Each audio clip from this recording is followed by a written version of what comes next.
I feel like calling something good like lit is just like how people called good things bad in the 80s.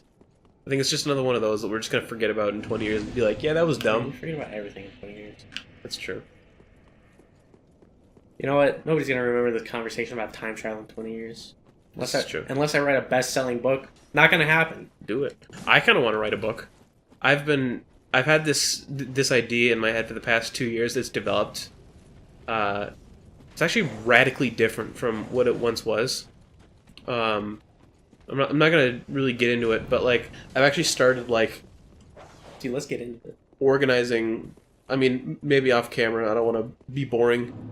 I've organized a lot of it in like a text document because I think I'm actually starting to get good ideas out of this like 2 years of thinking. Yeah. And I know that over planning a book is not a good idea because you end up boxing yourself in with restrictive world building. Yeah. But the way that I'm doing it, there's a lot of opportunity for world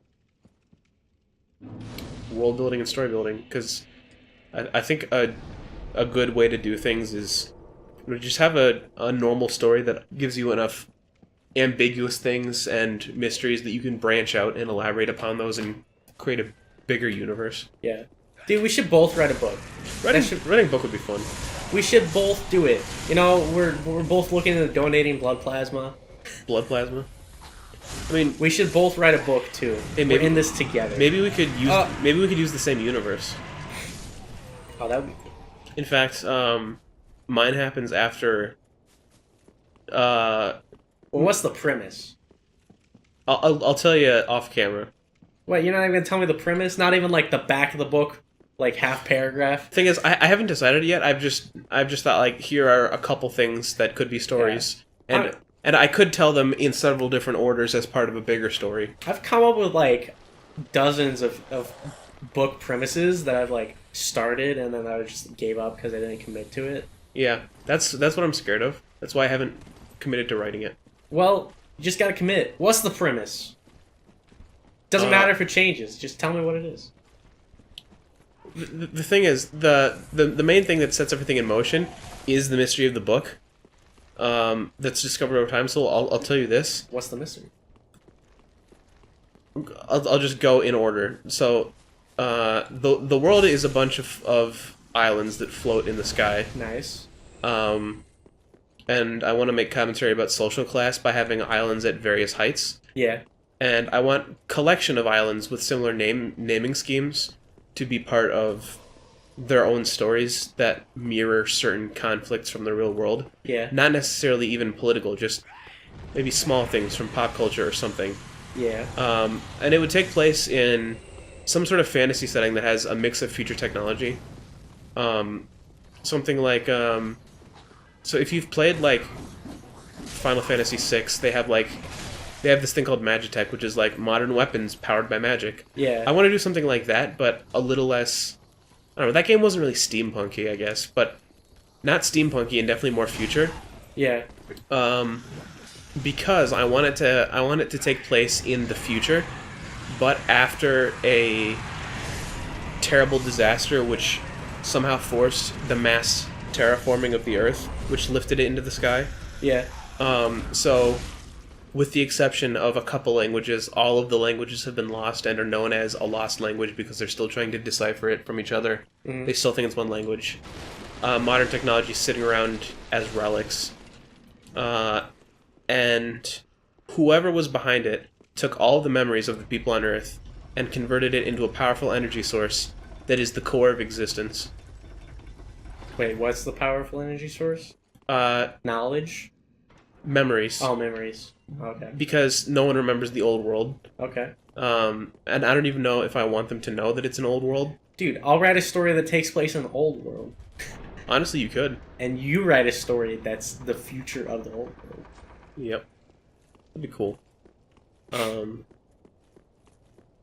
But I don't even know if the main story would initially be about why no one has been let in on the fact that there was a great event that caused this. I think that would be like a future story because I would want to just have stories set in the cool fantasy universe first. Wait, like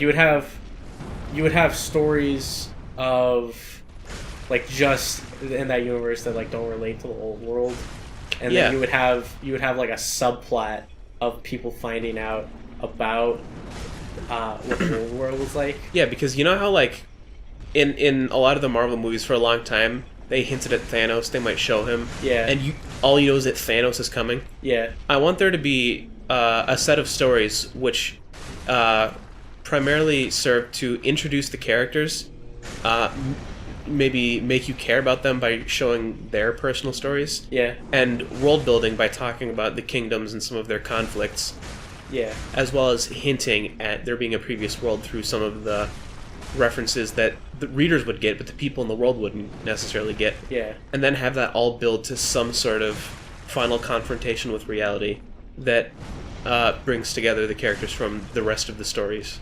yeah. So it's something that's always being built to, but you might not always know that's being built to. My latest idea. It sounds pretty cool, though. But my latest idea for a book that I had was, I didn't think about it too much, but it was like, it was kind of like the overarching theme of Rick and Morty, where everything is pointless. Yeah.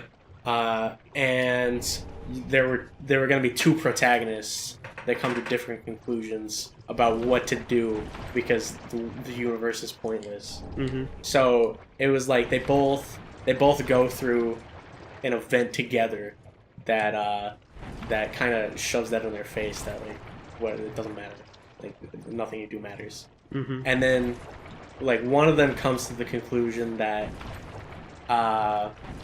since objectively nothing matters, I might as well just protect and do everything that I can for what I care about subjectively. So they like do whatever to help like the people they care about, like their family and loved ones, Mhm. even to the detriment of other people.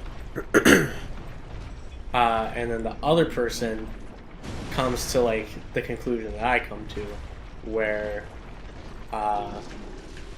like since everything is temporary and nothing matters, we have to make the most of it. Mm-hmm. So, and you have to help like everybody make the most of it, like no matter who they are. That sounds like a super interesting premise. And then like so they have like the idea that they knew each other in their past and they go on like their own separate ways and become focused on their own separate ideologies, and then at one point they become a conflict of interest with each other where their ideologies clash. Mm-hmm. And I mean, I've never gotten more in depth than that when I thought about it. So who would win, or would you leave it ambiguous? I don't know. Depends on whether, because like, I think more people would agree with the second guy that I said. Yeah. So it would be depending on whether I want to make it a sad story or a happy story. Mm-hmm. Because because I think if it ended with the first guy that just cares about his family surviving and being happy, then it would be like a bittersweet story. Because I would want to build up like that guy and the characters that he's trying to protect likably. So it would be like you're happy that they're happy, but you're also like really sad that they're negatively affecting everybody else. Right. So it's like a bittersweet kind of thing. But then I guess it would be bittersweet either way, because like no matter what, something bad is happening subjectively. Because if you like the characters of like that guy's family, then the other guy winning is gonna, I guess it depends on how I frame it. But I don't know.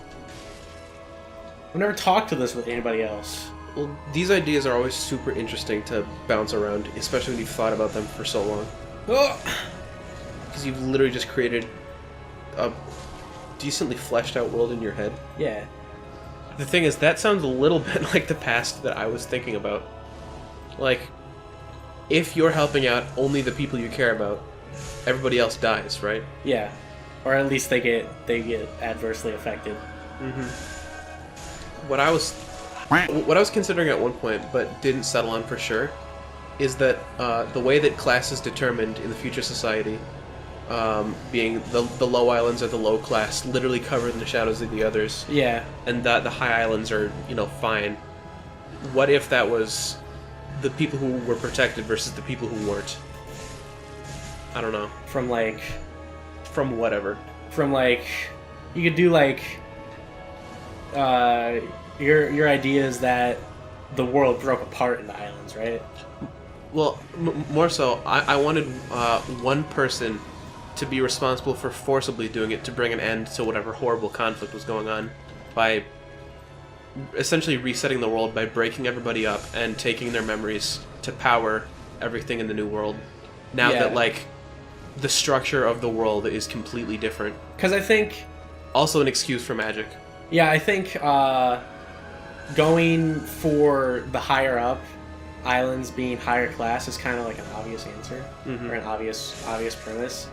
I think another way that you could go with it is that the event that somebody forcibly caused to break the Earth apart caused some parts of the Earth to go really high up, Right. and then the higher islands are more susceptible to damage from those parts falling back down. Mm-hmm. You mean the lower islands are susceptible? No, the higher ones, Higher islands? because it's basically like Oh. meteor showers that are caused by You mean the islands? The islands could essentially become meteors. yeah. And I was entertaining the idea of the islands being sustained by their core, which is the memories that are lost. Oh crap! I have 16,000 souls. That's probably a lot. That is a lot. How long have we been recording? An hour. I'm just gonna grab my souls and homeward bone, and then we can end it. All right.